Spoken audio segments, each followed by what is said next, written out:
Welcome back our YouTube channel पे on science. Friends, हम लोगों ने अध्याय 1 का डिस्कशन कर लिया है, जिसका कि प्लेलिस्ट हमारे चैनल में बना है, जो कि आपको वहां से मिल जाएगा। फ्रेंड्स, आज हम लोग डिस्कशन करेंगे अध्याय 2, जिसका नाम है जीव जगत का वर्गीकरण। फ्रेंड्स, बहुत ही इंटरेस्टिंग और इम्पॉर्टेंट चैप्टर है, क्योंकि यहाँ से अभी 11th के एग्ज़ाम से लेकर के कंपटीशन के एग्ज़ाम तक क्वेश्चन आते हैं। तो चलिए फ्रेंड्स, हम लोग अपना जो है चैप्टर शुरू करते हैं। देखिए फ्रेंड्स, दिया हुआ है अध्याय 2, जीव जगत का वर्गीकरण। इसमें फ्रेंड्स देखिए, हम लोग को यहाँ जितना भी मेंशन किया गया है टॉपिक सब अंदर में मिलेंगे, पढ़ने का है। Monera kingdom, protista kingdom, fungi kingdom, Plantae, Animalia तथा वायरस और बिरोइड तथा लाइकेन, ये सब टॉपिक जो है हम लोग को अंदर में मिलने वाले हैं। तो आइए फ्रेंड्स, हम लोग इंट्रोडक्शन से शुरू करते हैं और हम लोग अपना चैप्टर शुरू करते हैं। देखिए फ्रेंड्स, दिया हुआ है, सभ्यता के प्रारंभ से ही मानव ने सजीव प्राणियों के वर्गीकरण के अनेक प्रयास किए हैं। वर्गीकरण के ये प्रयास वैज्ञानिक मापदंडों की जगह सहज बुद्धि पर आधारित हमारे भोजन, वस्त्र एवं आवास जैसी सामान्य उपयोगिता के वस्तुओं के उपयोग की आवश्यकताओं पर आधारित थे। इन प्रयासों में जीवों के वर्गीकरण के वैज्ञानिक मापदंडों का उपयोग सर्वप्रथम अरस्तू ने किया। उन्होंने पादप को सरल आकार की लक्षणों के आधार पर वृक्ष, झाड़ी एवं शाक में वर्गीकृत किया था, जबकि उन्होंने प्राणियों का वर्गीकरण लाल रक्त की उपस्थिति अथवा अनुपस्थिति के आधार पर किया था। यानी कि जो पौधे हैं उनका वर्गीकरण जो है वृक्ष यानी कि जो विशाल पेड़ होते हैं, झाड़ी, और जो शाक मतलब कि जो जिसको हम लोग देहात के भाषा में साग बोलते हैं, 3 भागों में वर्गीकृत किया था। और प्राणियों का 2 भागों में, जिसमें कि पहला जिसमें कि लाल रक्त होते हैं और दूसरा में जिसमें कि लाल रक्त कण नहीं पाए जाते हैं। आगे है फ्रेंड्स, देखिए, लिनियस के काल में सभी पादपों और प्राणियों के वर्गीकरण के लिए द्विजग पद्धति विकसित की गई थी, जिसमें उन्होंने क्रमशः प्लांटी यानी पादप एवं एनिमिलिया प्राणी जगत में वर्गीकृत किया था। और फ्रेंड्स, ये देखिए, लिनियस नामक जो वैज्ञानिक थे, जीव को 2 भागों में बांटे, एक तो प्लांटी अलग पादप जगत और एक एनिमेलिया यानी कि प्राणी जगत। इस पद्धति के अनुसार यूकैरियोटिक, ससीम केंद्रीय एवं प्रोकैरियोटिक, असीम केंद्रीय एवं असीम केंद्रीय, एक कोशिक एवं बहुकोशिकी तथा प्रकाश संश्लेषी हरित शैवाल एवं अप्रकाश संश्लेषी कवक के बीच विभेद स्थापित करना संभव नहीं था। पादपों एवं प्राणियों पर आधारित यह वर्गीकरण आसान एवं सरलता से समझे जाने के बावजूद बहुत से जीवधारियों को इनमें से किसी भी वर्ग में रखना संभव नहीं था। इसी कारण अत्यंत लंबे समय से चलती आ रही वर्गीकरण की द्विजगत पद्धति अपर्याप्त सिद्ध हो रही थी। इसके अतिरिक्त वर्गीकरण के लिए आकारिकी के साथ साथ कोशिका संरचना, कोशिका भित्ति के लक्षण, पोषण की विधि, आवास, प्रजनन की विधि एवं प्रजनन की विधियां एवं विकासीय संबंधों को समाहित करने की आवश्यकता महसूस की जाने लगी। अतः समय के साथ साथ सजीवों के वर्गीकरण की पद्धति में अनेक परिवर्तन आए। पादप एवं प्राणी जगत के वर्गीकरण की इस कठिन पद्धतियों में सम्मिलित समूहों जीवधारियों में होने वाले परिवर्तन शामिल हैं, सदा ही समाविष्ट रहे हैं। इनके अतिरिक्त जीवधारियों के विभिन्न जगत की संख्या एवं उनके लक्षणों की विभिन्न वैज्ञानिकों द्वारा अलग अलग व्याख्या की गई है। यहाँ देखिए फ्रेंड्स, हम लोग को तालिका दिया हुआ है जिसमें कि हम लोग को दिखाया है 5 जीव जगत के लक्षण, यानी कि 5 किंगडम क्लासिफिकेशन, जो कि तालिका 2.1 है। यहाँ जो 2 है वो चैप्टर को दिखाता है और 1 है मतलब कि इस चैप्टर का पहला ये तालिका है। देखिए फ्रेंड्स, यहाँ पे हम लोग चार्ट को देखेंगे।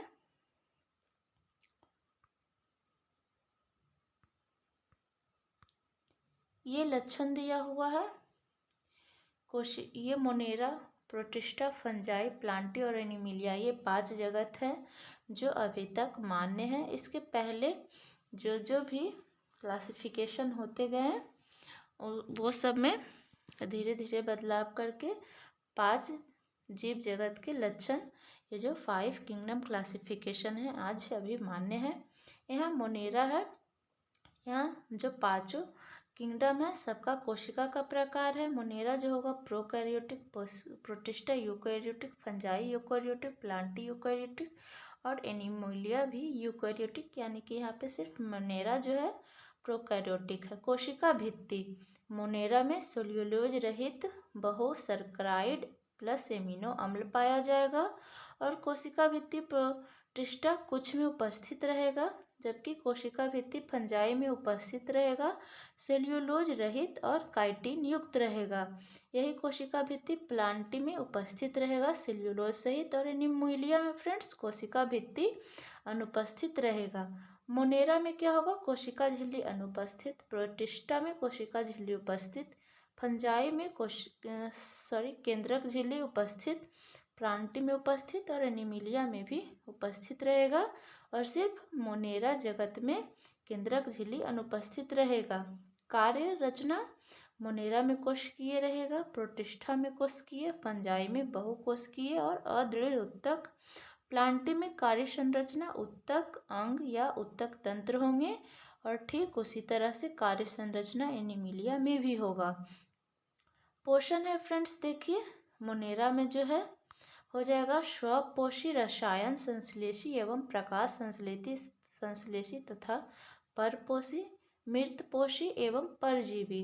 यही पोषण विधि प्रोटिस्टा का होगा, स्वपोषी, प्रकाश संश्लेषी तथा परपोषी। फंजाई में फ्रेंड्स परपोषी होगा और मृतोपजीवी एवं परजीवी होगा फंजाई का पोषण विधि। यही प्लांटी का पोषण विधि होगा, स्वपोषी होगा, और ये प्लांट जो है प्रकाश संश्लेषी होंगे। एनिमिलिया है जो फ्रेंड्स परपोषी होगा।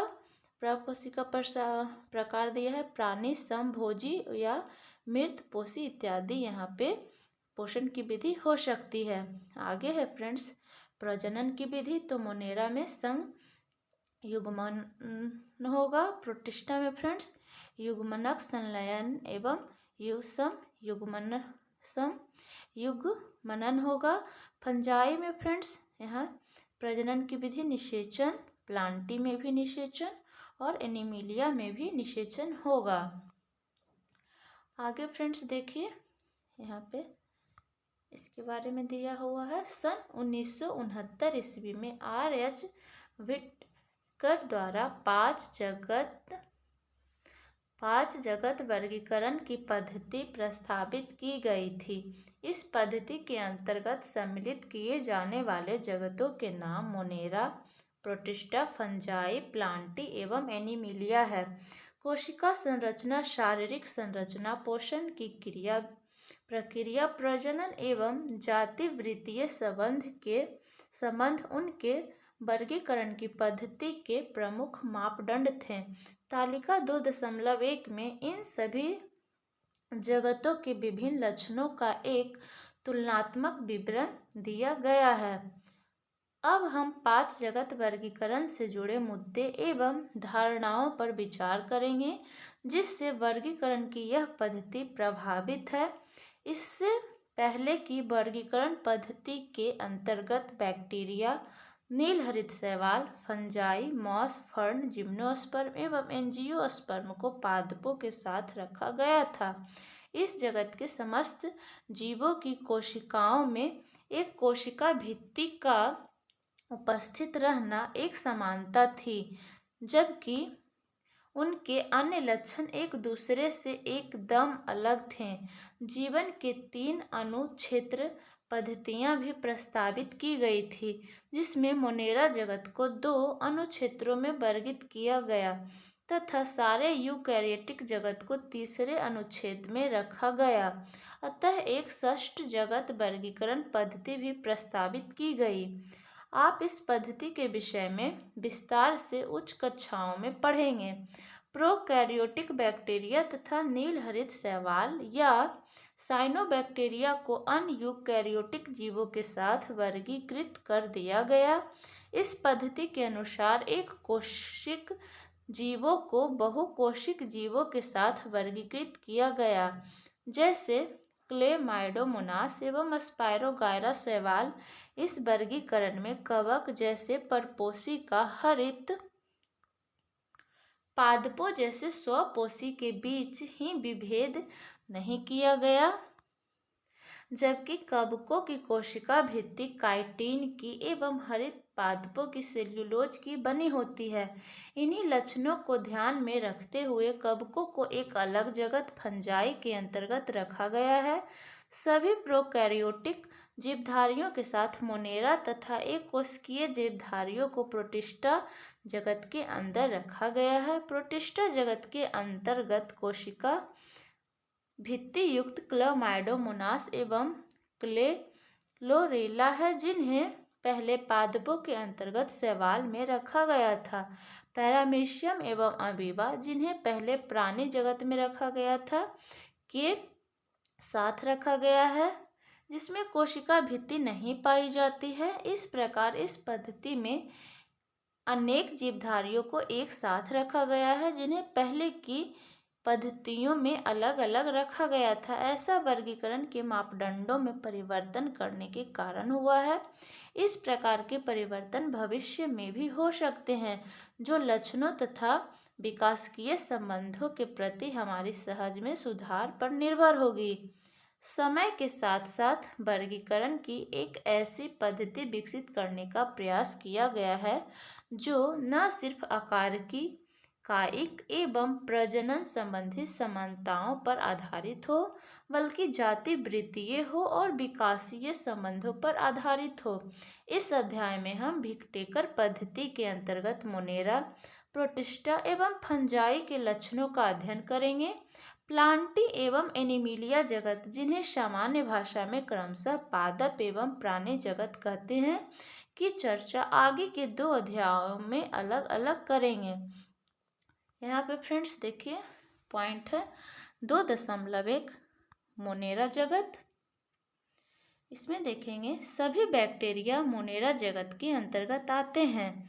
ये सूक्ष्म जीवियों में सर्वाधिक संख्या में होते हैं और लगभग सभी स्थानों पर पाए जाते हैं। मुट्ठी भर मिट्टी में सैकड़ों प्रकार के बैक्टीरिया देखे गए हैं। ये गर्म जल के झरने, मरुस्थल, बर्फ एवं गहरे समुद्र जैसे विषम एवं प्रतिकूल वास स्थानों, जहाँ दूसरे जीव मुश्किल से ही जीवित रह पाते हैं, में भी पाए जाते हैं। कई बैक्टीरिया तो अन्य जीवों पर या उनके भीतर परजीवी के रूप में रहते हैं। बैक्टीरिया को उनके आकार के आधार पर हम 4 समूहों, गोलाकार यानी कि कोकस, जो कि एक बहुवचन कोकाई शब्द है, छड़ाकार बैसिलस, ये बहुवचन बैसिलस, कौमा आकार के ब्रियम, बहुवचन ब्रिया, तथा सर्पिलाकार यानी कि स्पाइरलम में बांटा गया है। स्पाइरिला इसका ये जो है बहुवचन हो जाएगा। यहाँ पे स्पाइरिला मतलब एक सर्पिलाकार बैक्टीरिया और स्पाइरिला मतलब बहुत सारे जो है सर्पिलाकार बैक्टीरिया में बांटा गया है। चित्र दिया हुआ है फ्रेंड्स 2.1। यहाँ देखा जा सकता है,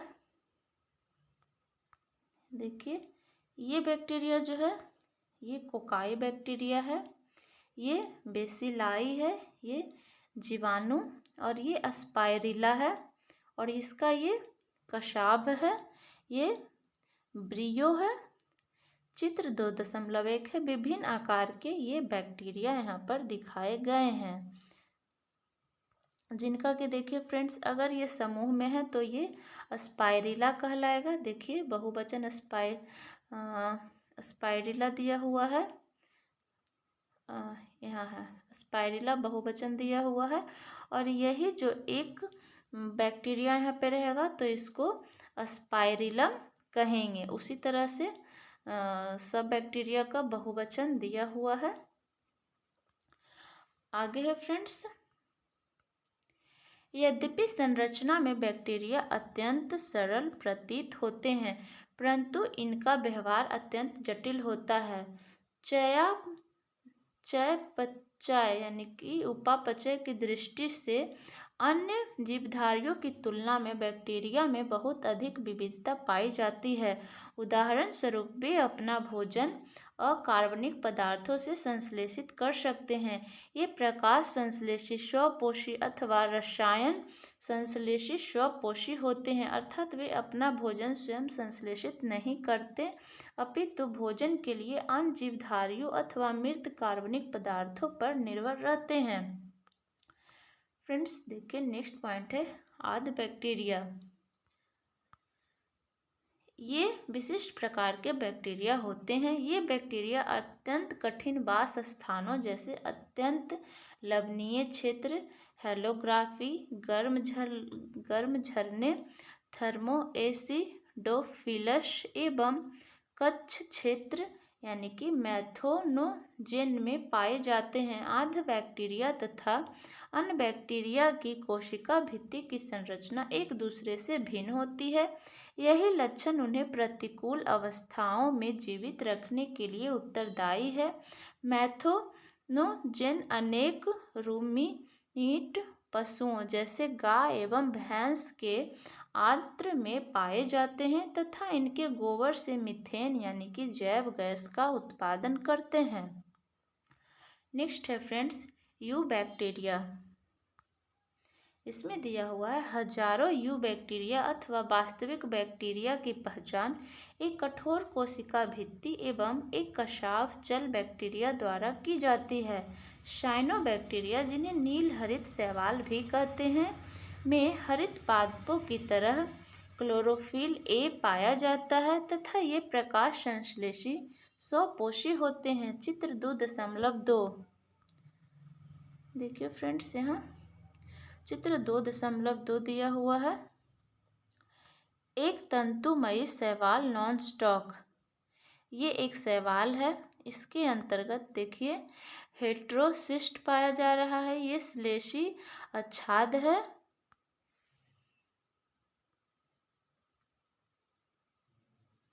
फ्रेंड्स देखिए यहाँ पे साइनोबैक्टीरिया एक कोशिक क्लोनीय अथवा तंतुमय अलवण जलीय समुद्री अथवा जलीय शैवाल है। इनकी क्लोनी प्रायः जेलीनुमा आवरण से ढकी रहती है जो प्रदूषित जल में बहुत फलते फूलते हैं। बैक्टीरिया जैसे नॉन स्टॉक एवं एनाबीना पर्यावरण के नाइट्रोजन को टेस्टोरिस्ट नामक विशिष्ट कोशिकाओं द्वारा स्थिर कर सकते हैं। रसायन संश्लेषी बैक्टीरिया नाइट्रेट, नाइट्राइट एवं अमोनिया जैसे विभिन्न अकार्बनिक पदार्थों को ऑक्सीकृत कर उन्हें मुक्त ऊर्जा का उपयोग एटीपी उत्पादन के लिए करते हैं। ये नाइट्रोजन, फास्फोरस, आयरन एवं सल्फर जैसे पोषकों के पुनः चक्रण में महत्वपूर्ण भूमिका निभाते हैं। मतलब कि फ्रेंड्स ये बैक्टीरिया जो होते हैं बहुत अच्छे होते हैं, जो कि पर्यावरण से नाइट्रोजन को संश्लेषित करके ये जो नाइट्रोजन, फास्फोरस और आयरन, सल्फर जैसे पोषक तत्व के जो चक्र है उनके पुनः चक्रण में महत्वपूर्ण भूमिका निभाते हैं। तो ये लाभदायक बैक्टीरिया हुए हमारे लिए। आगे है परपोषी बैक्टीरिया। प्रकृति में बहुलता से पाए जाते हैं और इनमें अधिकतर महत्वपूर्ण अपघटक होते हैं। इन परपोषी बैक्टीरिया में से अनेक का मनुष्य के जीवन संबंधी गतिविधियों पर महत्वपूर्ण प्रभाव पड़ता है। ये दूध से दही बनाने में, प्रतिजैविकों के उत्पादन में, लेग्यूम पदार्थ की जड़ों में नाइट्रोजन स्थिरीकरण में सहायता करते हैं, कुछ बैक्टीरिया रोगजनक होते हैं जो मनुष्य, फसलों, फार्म एवं पालतू पशुओं को हानि पहुंचाते हैं। विभिन्न बैक्टीरिया के कारण हैजा, टाइफाइड, टिटनेस, साइट्रस कैंसर जैसी बीमारियां होती है। तो फ्रेंड्स देखिए, इस तरह के कुछ यहाँ पे फायदेमंद बैक्टीरिया थे और बहुत सारे हानिकारक भी बैक्टीरिया हैं। आगे दिया हुआ है फ्रेंड्स देखिए, ये हमारा है चित्र 2.3, एक विभक्त होता हुआ बैक्टीरिया। इसमें ये जो बैक्टीरिया है विभक्त हो रहा है, यानी कि अलग हो रहा है। कोशिका भित्ति है, कोशिका झिल्ली, और ये डीएनए है जो 2 भागों में बट गया है, और बैक्टीरिया जो है विभक्त यानी कि अलग हो रहा है। बैक्टीरिया मुख्य रूप से कोशिका विभाजन द्वारा प्रजनन करते हैं। कभी कभी विपरीत परिस्थितियों में ये बीजाणु बनाते हैं। ये लैंगिक प्रजनन भी करते हैं, जिसमें एक बैक्टीरिया से दूसरे बैक्टीरिया में डीएनए का पुरातन स्थानांतरण होता है। माइकोप्लाज्मा ऐसे जीवधारी है जिसमें कोशिका भित्ति बिल्कुल नहीं पाई जाती है। ये सबसे छोटी जीवित कोशिकाएं हैं जो ऑक्सीजन के बिना भी जीवित रह सकती है। अनेक माइकोप्लाज्मा प्राणियों और पादपों के लिए रोगजनक होती है। नेक्स्ट है फ्रेंड्स हम लोग का प्रोटिस्टा जगत, जो कि 2.2 है। सभी एक कोशिकीय यूकैरियोटिक को प्रोटिस्टा के अंतर्गत रखा गया है, परंतु इस जगत की सीमाएं ठीक तरह से निर्धारित नहीं हो पाई है। एक जीव वैज्ञानिक के लिए जो प्रकाश संश्लेषी प्रोटिस्टा है, वही दूसरे के लिए एक पादप हो सकता है। क्राइसोफाइट, डायनोफैलेजिलेट, यूग्लिनाइड, अवपंख कवक एवं प्रोटोजोआ सभी को इस पुस्तक में प्रोटिस्टा के अंतर्गत रखा गया है। प्राथमिक रूप से प्रोटिस्टा के सदस्य जलीय होते हैं। यूकैरियोटिक होने के कारण इनकी कोशिका में एक सुगठित केंद्रक एवं अन्य झिल्लीबद्ध कोशिका अंग, मतलब कोशिका के अंदर अंगक पाए जाते हैं। कुछ प्रोटिस्टा के कसाव एवं पक्षमाभ भी पाए जाते हैं। ये अलैंगिक तथा कोशिका संलयन एवं युग्मनज जायगोट बनाने की विधि द्वारा लैंगिक प्रजनन करते हैं। मतलब इतना तरह से इनका प्रजनन होता है। आगे दिया हुआ है फ्रेंड्स हम लोग का पॉइंट है फ्रेंड्स हम लोग का क्राइसोफाइट। इस समूह के अंतर्गत डाइटम तथा सुनहरे शैवाल, डेस्मिड आते हैं। ये स्वच्छ जल एवं लवणीय यानी कि समुद्री पर्यावरण दोनों में पाए जाते हैं। ये अत्यंत सूक्ष्म होते हैं तथा जलधारा के साथ निश्चेष्ट रूप से बहते हैं।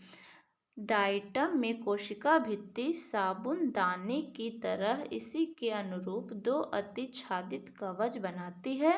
इन भित्तियों में सिलिका होती है, जिस कारण से ये नष्ट नहीं होते हैं। इस प्रकार मृत डाइटम अपने परिवेश यानी कि वासस्थान में कोशिका भित्ति की अवशेष बहुत बड़ी संख्या में छोड़ जाते हैं।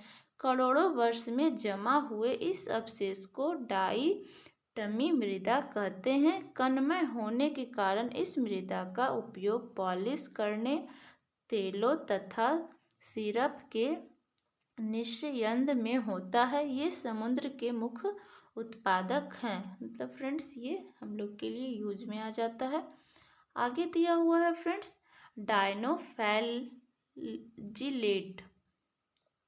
ये जीवधारी मुख्यतः समुद्री एवं प्रकाश संश्लेषी होते हैं।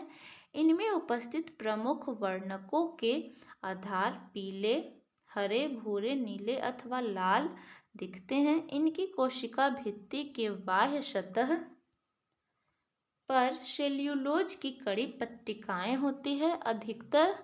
अधिकतर जो डायनोफैजिलेट में 2 कशाव होते हैं, जिनमें एक लंबवत तथा दूसरा अनुप्रस्थ रूप से भित्ति पट्टिकाओं के बीच की खाच में उपस्थित होता है। ये प्रायः लाल डायनोफैलेसिलेट की संख्या में विस्फोट होता है, जिससे समुद्र का जल लाल लाल तरंगे दिखाने लगता है। इतनी बड़ी संख्या के जीव से निकले जीव विष के कारण मछली एवं अन्य समुद्री जीव मर जाते हैं। उदाहरण के लिए गोनिया लैक्स।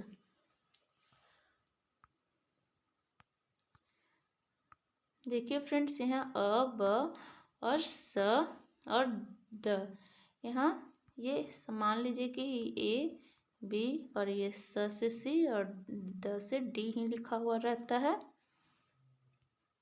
देखिए फ्रेंड्स, अब हम लोग आगे पढ़ते हैं यूग्लिनाइड के बारे में। दिया हुआ है, इनमें अधिकांशतः स्वच्छ जल में पाए जाने वाले जीवधारी हैं जो स्थिर जल में पाए जाते हैं। इनमें कोशिका भित्ति की जगह एक प्रोटीन युक्त पदार्थ की परत पेलिकल होती है जो इनकी संरचना को लचीला बनाती है। इनमें दो कशाभ होते हैं जिनमें एक छोटा तथा दूसरा लंबा होता है। यद्यपि सूर्य के प्रकाश की उपस्थिति में ये प्रकाश संश्लेषी होते हैं, लेकिन सूर्य के प्रकाश के नहीं होने पर अन्य सूक्ष्मधारियों का शिकार कर परपोषी की तरह व्यवहार करते हैं। आश्चर्यजनक रूप से यूग्लिनाइड में पाए जाने वाले वर्णक उच्च पादपों में उपस्थित वर्णकों के समान होते हैं। उदाहरण के लिए यूग्लिना, जो कि चित्र 2.4 में दिखाया गया है। देखिए फ्रेंड्स, यहाँ ये यूग्लिना का चित्र दिखाया गया है में इस तरह से यूग्लिना होता है। आगे देखते हैं फ्रेंड्स, अपंग औपंग कवक, इसके बारे में पढ़ते हैं फ्रेंड्स। देखिए, दिया हुआ है औपंग कवक मृतपोषी प्रोटिस्टा है। ये सड़ती हुई टहनियों तथा पत्तों के साथ गति करते हुए जैविक पदार्थों का भक्षण करते हैं। अनुकूल परिस्थितियों में ये समूह प्लाज्मोडियम बनाते हैं जो कई फीट तक की लंबाई का हो सकता है। प्रतिकूल परिस्थितियों में ये बिखर कर सिरों पर बीजाणु युक्त फलन काय बनाते हैं। इन बीजाणुओं का परिक्षेपण वायु के साथ होता है। आगे है फ्रेंड्स, देखिए प्रोटोजोआ। सभी प्रोटोजोआ परपोषी होते हैं जो परभक्षी अथवा परजीवी के रूप में रहते हैं। ये प्राणियों के पुरातन संबंधी हैं। प्रोटोजोआ को 4 प्रकार के समूहों में बांटा जा सकता है। अमीबीय प्रोटोजोआ, ये जीवधारी स्वच्छ जल, समुद्री जल तथा नम मृदा में पाए जाते हैं। ये अपने कूटपादों की सहायता से अपने शिकार को पकड़ते हैं। इनके समुद्री प्रकारों की सतह पर सिलिका के कवच होते हैं। इनमें कुछ जैसे एंट अमीबी परजीवी होते हैं। यहाँ पे फ्रेंड्स देखिए, हम लोग को चित्र 2.4 दिखाया गया है। ये प्रोटोजोऑन है, जिसमें कि पहला है डायनोफ्लैजिलेट, ब है यूग्लिना, स है अवपंक कवक और द है पैरामीशियम। इस तरह से फ्रेंड्स देखिए, हम लोग को दिखाया गया है फिगर।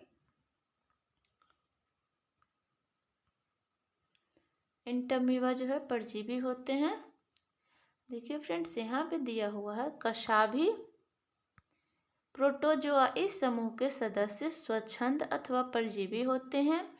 इनके शरीर पर कशाभ पाया जाता है। परजीवी कशाभी प्रोटोजोआ बीमारी के कारण है। इनसे निद्रालु व्याधि नामक बीमारी होती है। उदाहरण के लिए ट्रिपैनोसोमा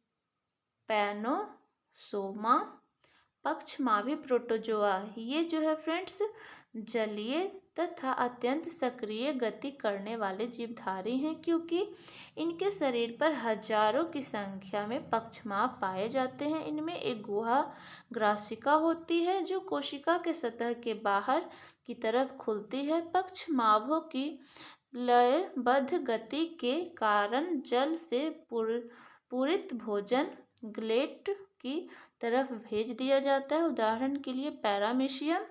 और चौथा है फ्रेंड्स, दिया हुआ है स्पोरोजोआ। इस समूह में वे विविध जीवधारी आते हैं जिनके जीवन चक्र में संक्रमण करने योग्य बीजाणु जैसी अवस्था पाई जाती है।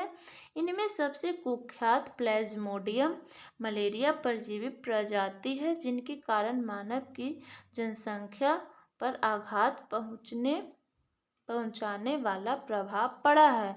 मतलब कि ये सबसे खतरनाक होता है फ्रेंड्स। मलेरिया परजीवी का तो नाम सुने ही होंगे, जिससे मलेरिया नामक रोग होता है इंसान में। तो फ्रेंड्स, आज का वीडियो हम लोग यहीं तक रहने देते हैं। नेक्स्ट वीडियो में फ्रेंड्स हम लोग कवक यानी कि फंजाई जगत के बारे में हम लोग पढ़ेंगे। तो फ्रेंड्स, कमेंट सेक्शन में ज़रूर कमेंट करें कि हमारे वीडियोज़ आपको कैसे लगते हैं। तो फ्रेंड्स, मिलते हैं नेक्स्ट वीडियो में। तब तक के लिए ध्यान से पढ़िए, और आगे पढ़ने के लिए फ्रेंड्स हमारे चैनल को ज़रूर से ज़रूर सब्सक्राइब कर लीजिए, ताकि इसका नोटिफिकेशन आपको समय पे मिल जाए। और लाइक, शेयर और सब्सक्राइब कर लीजिएगा।